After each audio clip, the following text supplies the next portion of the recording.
Okay, let me start this somewhere that might feel just a wee bit uncomfortable. Because you see, whenever we talk about conspiracies, whenever we talk about distrust, whenever we talk about how weird everything feels nowadays, we always start in the same exact place: the internet, the 90s, social media, YouTube, people today. And that's not necessarily wrong, but it is incomplete. Because none of this started with us. Here's something that took me a long time to really understand. Those of us that grew up in the 90s, we didn't invent suspicion. We just inherited it. And if you grew up in the 90s like I did, you probably remember your childhood feeling, well, mostly fine. Cartoon blocks after school, video games on your Super Nintendo or Sega Genesis, Blockbuster on a Friday night. And on the surface, everything felt normal. But there was always something else in the room: a TV that never fully turned off, or a radio playing quietly in the background. Your trusted adults watching the news with that specific look on their faces. Not necessarily panic, and not really calm, just alert. And as a kid, you don't have the language for that just yet. You don't know what geopolitical tension is. You don't know what institutional distrust really means. You just know that something kind of feels off, and no one's really explaining it. That's where this episode actually starts. Not with the aliens, not with the shadow governments, and not with the wild theories. It starts with that feeling. The feeling that the adults don't know everything. The feeling that information is being filtered. The feeling that there's more going on than you're being told. And once you grow up with that, everything else makes a lot more sense.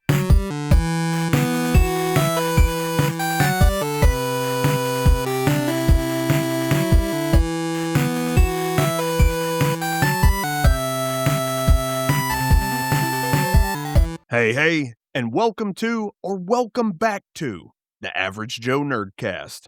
I'm Nate, your resident Average Joe, a kid who grew up in the 90s absorbing way more than he realized, and an adult now who understands why that matters, and the guy who's about to take a long walk with you through how an entire generation learned to doubt the world. Are you ready? Let's start this story from the beginning.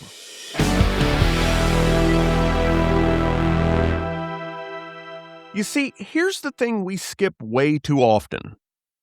We grew up in the 90s, but our parents, they grew up in the 80s. And the 80s were not a chill decade. They were controlled. They were tense. They were loud on the outside, but anxious underneath. Think about the emotional environment our parents were marinating in. Cold War fear never really shut off. Nuclear drills weren't abstract. They were practiced. People genuinely believed the world could end, and not in a movie way, but by complete accident, a misunderstanding, a radar blip, someone pushing the wrong button way too late. That kind of fear doesn't make you curious. It makes you vigilant. Now, add to that the fact that authority, the thing people were told to trust, kept getting caught lying. And not cartoon villain lies. Real serious ones. Scandals that came out years later. Covert operations exposed after the damage was already done.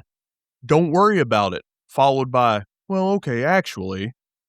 So the lesson wasn't the government is evil. It was much more subtle and way, way more dangerous. The lesson, you see, was you are not being told everything. And once that idea takes root, you can never fully shake it. And then, because the universe has a real weird sense of humor, you stack something like the Satanic Panic on top of all of that. This wasn't a couple of weird news stories. This was a full-blown moral panic that lasted for years. Daycares being accused of ritual abuse. Hidden symbols everywhere. Ordinary people convinced there was an organized secret evil operating in plain sight. And the most important part? This fear wasn't fringe. It was validated by institutions. Police departments, therapists, talk shows, the local news. So an entire generation of adults learned something very specific. There are hidden networks doing terrible things, and you won't always see direct evidence. And that idea doesn't disappear just because the panic fades away. It becomes background noise. And look, I'm not saying our parents were stupid. They were just scared. And fear makes people grasp for explanations, especially invisible ones. Which also explains why our parents raised us with the most confusing rule set ever imagined. Go play outside. Be independent. But don't talk to strangers. Don't trust anyone. Authority knows best. Also, authority might be lying to us. Cool.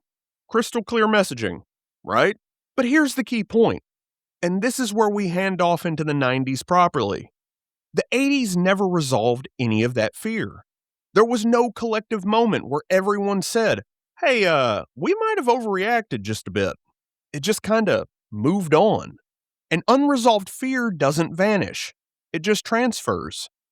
Parents don't pass down facts. They pass down vibes. So you see, when the 1990s arrive, bright, colorful, optimistic on the surface, they are not a clean slate. They are a decade raised by people who already believe that truth can be hidden, that authority can be incomplete, and that danger doesn't always look like danger. And that means the soil is already fertile. The 90s don't plant distrust. They just normalize it. And that's where we're heading. Because you see, once the Cold War ends, once the big, obvious villain disappears, a generation raised on unresolved fear looks around and goes, well, if that wasn't the threat, then what was? And this is where the decade pulls off its weirdest trick. Because you see, on the outside, everything looks lighter. Brighter colors, upbeat music, a whole cultural shift away from the grim seriousness of the late Cold War years. And that aesthetic tells you, relax, we're good now, dude. But the behavior doesn't really match the vibe. And here's what I mean. Think about how often adults in the 90s said shit like, things are better now. The world's safer. We're past all that. But then, they didn't really turn off the TV. Like, ever. The TV was always on. It wasn't really entertainment. It was almost surveillance to a degree. It was the house keeping one eye open. And as a kid, whether you realize it or not, that registers. You don't really consciously think, yes, my parents are exhibiting post-Cold War anxiety. You just notice the patterns. You notice the volume drop when the news comes on. You notice adults stop joking mid-sentence. You notice phrases like developing stories suddenly feel important. And no one ever says, hey, this is confusing for us too. They instead just say, go outside and play, which teaches you something quietly but powerfully. It teaches you that some information is for adults only. Some things aren't ready to be explained, and certainty is, well, optional. That's not really trauma. That's just conditioning. And then comes the moment that really matters.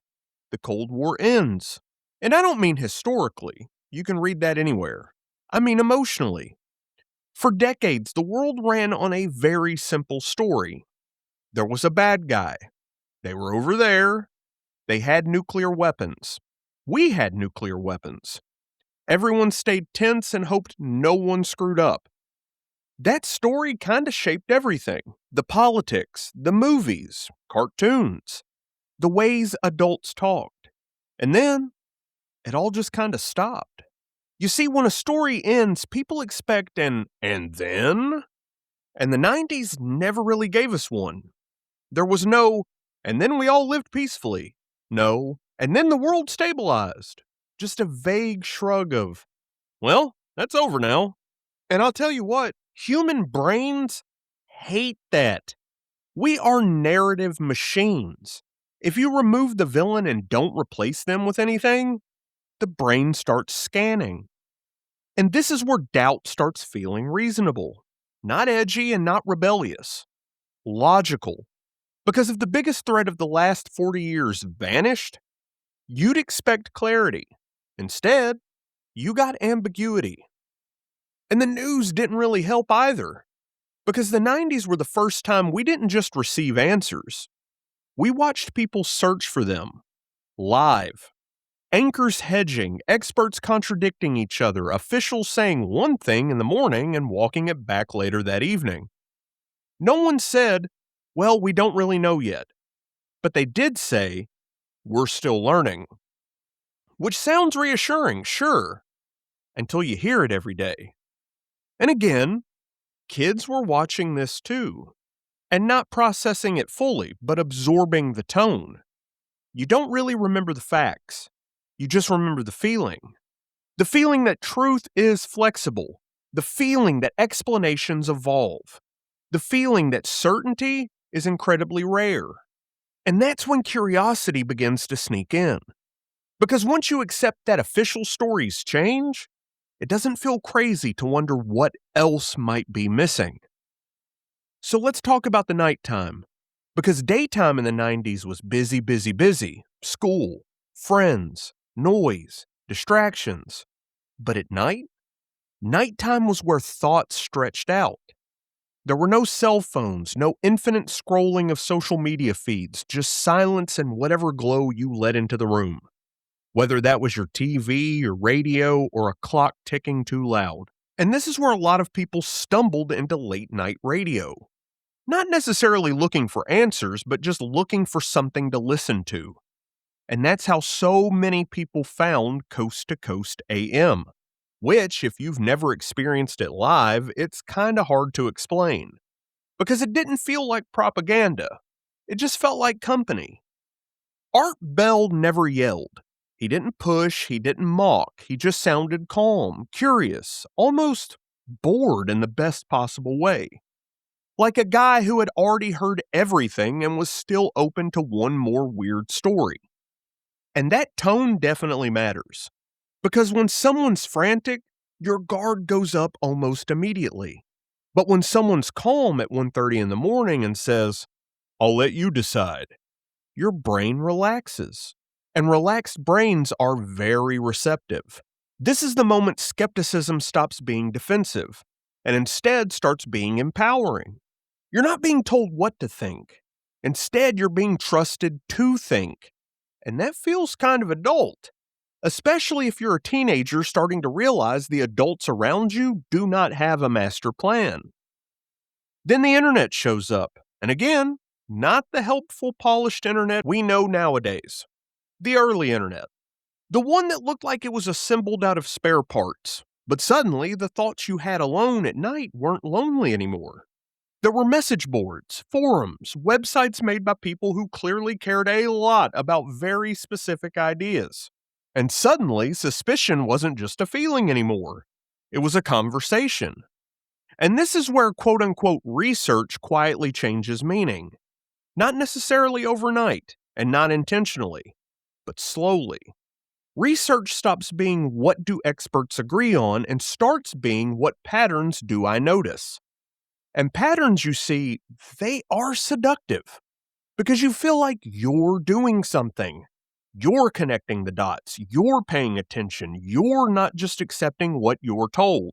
And at the time, that felt really smart. Almost responsible, even. Especially in a decade that already taught you that explanations can change. And then pop culture locks this mindset in without anyone ever realizing it.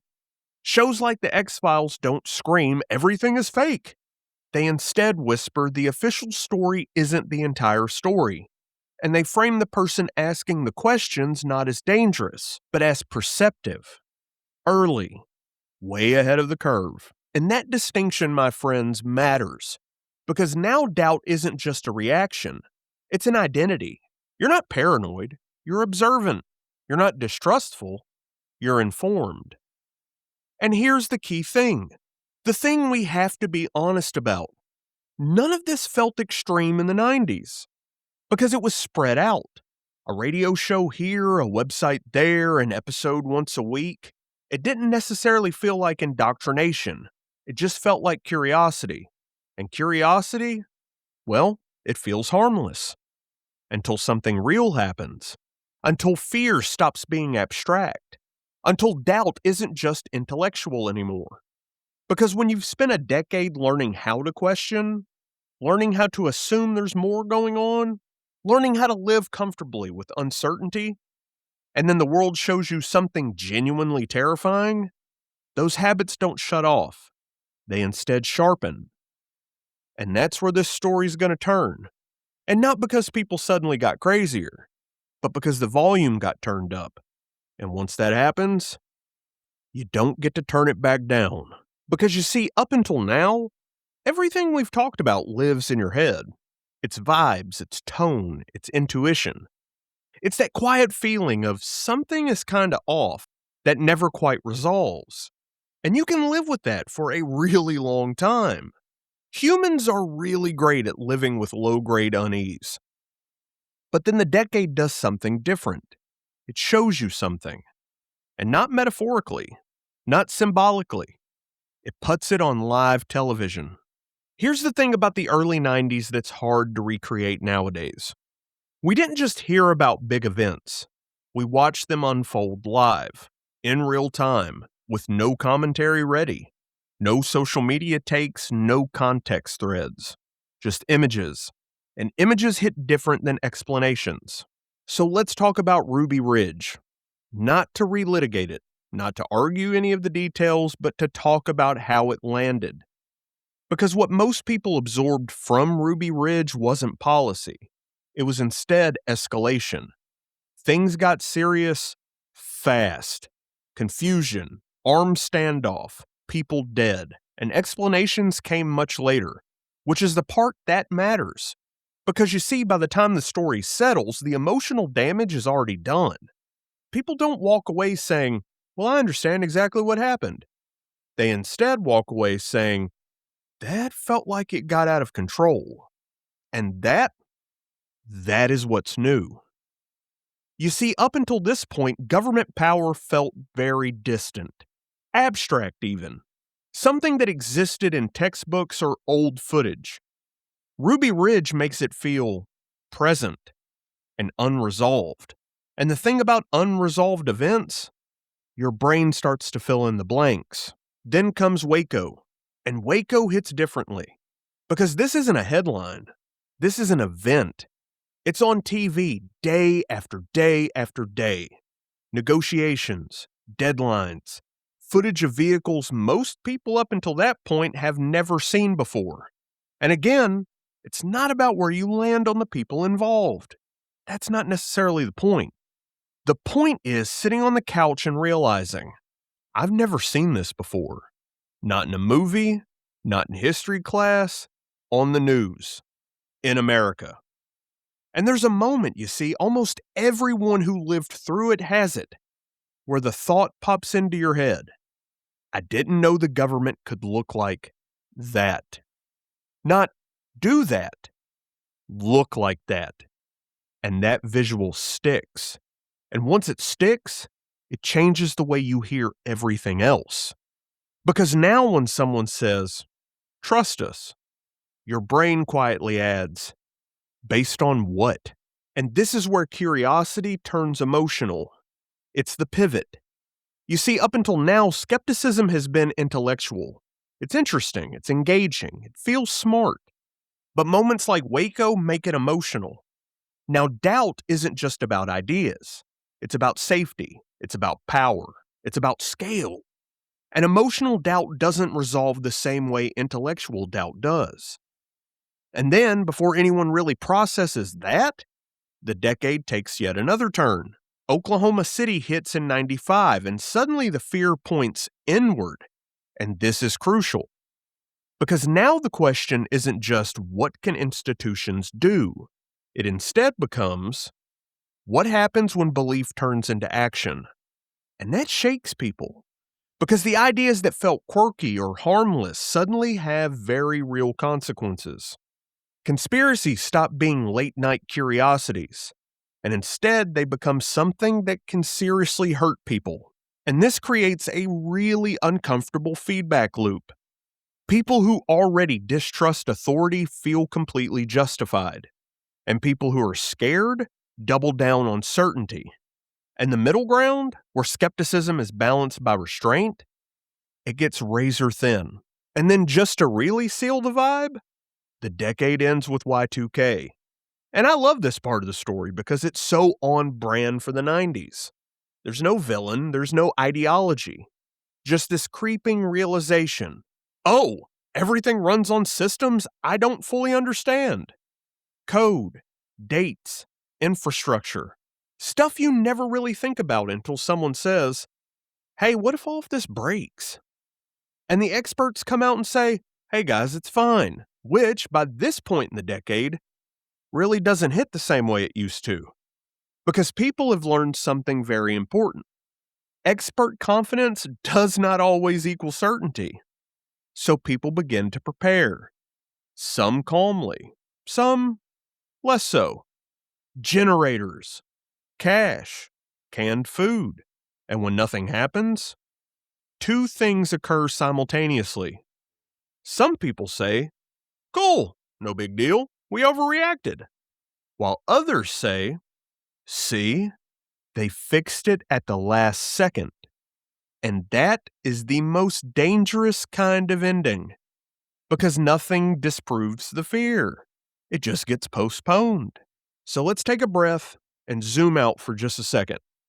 By the end of the 90s, we have a generation raised on inherited distrust, a decade that taught skepticism as intelligence, real-world events that made doubt emotional, and systems that feel fragile, and no clear authority figure that feels fully reliable.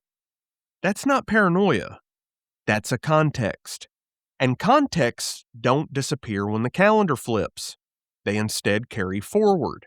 All of this happened before social media, before YouTube, before algorithms, before everyone had a megaphone in their pocket. The habits, they were already there. The reflexes were already trained. So when the 2000s arrive, when trauma goes global, when the internet scales beyond niche forums, it's not like conspiracy thinking suddenly appears. It just gets amplified. And that's where we need to go next. Not because the 90s were the problem, but because the 2000s completely removed the brakes. Here's the thing about 9/11 that gets lost when we talk about it years later. We describe it as an event, a date, a tragedy, a turning point. But emotionally, it was a volcanic rupture. It wasn't just that something terrible had happened. It was that the story we'd been telling ourselves about the world didn't survive it. Up until that moment, there was still this unspoken belief, even with all the doubt, even with all the suspicion, that there were guardrails, that things were mostly under control, that disasters happen somewhere else. And then suddenly, they didn't. And you didn't just hear about it. You watched it over and over again on every single channel, from every single angle. And here's where the 90s habits come roaring back. Because when something like that happens, the human brain desperately wants explanation. Not comfort, explanation. Why did this happen? Who knew? Who failed? What aren't we being told? And those questions aren't inherently crazy. They're just human. But the environment they land in now is completely different. This isn't late night radio anymore. This isn't a weird website you stumble on in the early morning hours. This is the beginning of the always on internet. And here's the shift that matters. In the 90s, conspiracy thinking lived in the margins, late at night, niche communities, quiet curiosity. And in the early 2000s, it moves into the daylight. Forums scale, blogs explode, cable news goes 24 hours. And fear, well, it becomes content. Because fear fills airtime. Fear keeps people watching.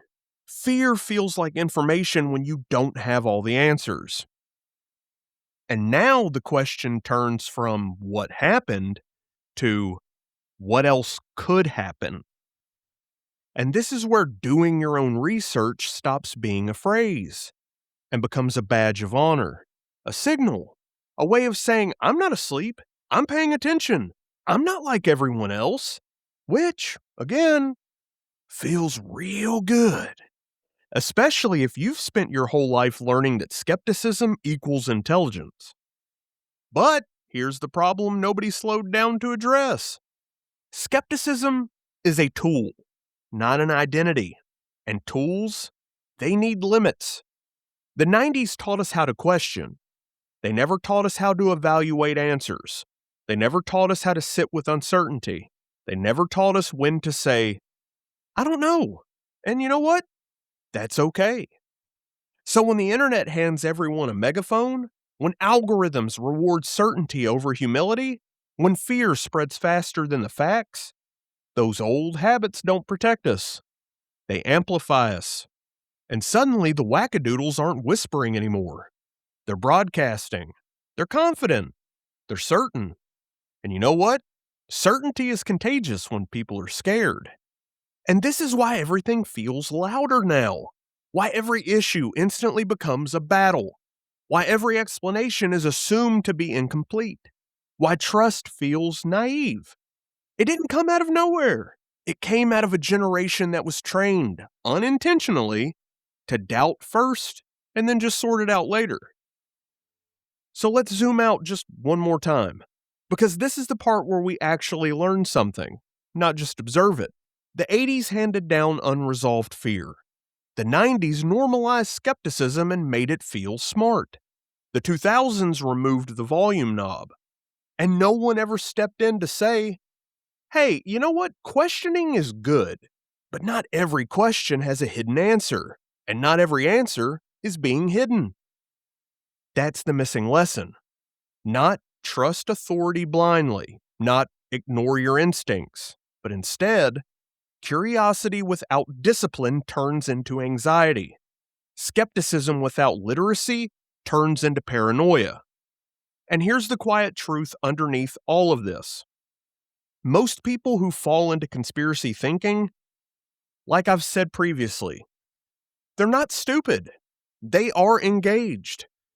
They care in their own way, and they want the world to make sense. They just were never given the tools to know when to stop digging. So, if this episode did anything, I kinda hope it did this. I hope it helped you see that none of this is random, and none of this is new, and none of it is about one generation being worse than another. It's about how ideas get inherited, how habits get normalized, and how environments shape belief. And maybe, just maybe, once you see that, you get a little more patient, whether that's with yourself or with others, or with the fact that uncertainty is part of being human. Because the goal was never to eliminate doubt. The goal was to live with it responsibly. And that's a lesson we're all still learning. All right, that's the story. And if you made it all the way to the end of this one, genuinely, thank you. If this episode made you laugh, made you uncomfortable, or made you think a little differently about the decades we grew up in, then do me a favor. Leave a rating or review wherever you are listening. It really does help more than you think. And if you want to keep conversations like this going, then come hang out with us in the lobby, the Average Joe Nerdcast private Facebook group. Just hop on Facebook and in the search bar, type Average Joe Nerdcast, the lobby, and you will find the page. And before we get out of here, you know I got to do some shout-outs. First and always, shout out to my player 2, the real MVP, the one who listens to these ideas before they ever become episodes, and somehow still agrees to stick around. And shout out to everyone behind the scenes who keep pushing me to keep going. And of course, shout out to all of you. If you're listening to this, if you stuck through the long walk, if you didn't just want hot takes but wanted the context too, that tells me you're my kind of nerd. As always, the lobby's always open. Stay gold, nerd bold, and I'll catch you on the next one. Game over.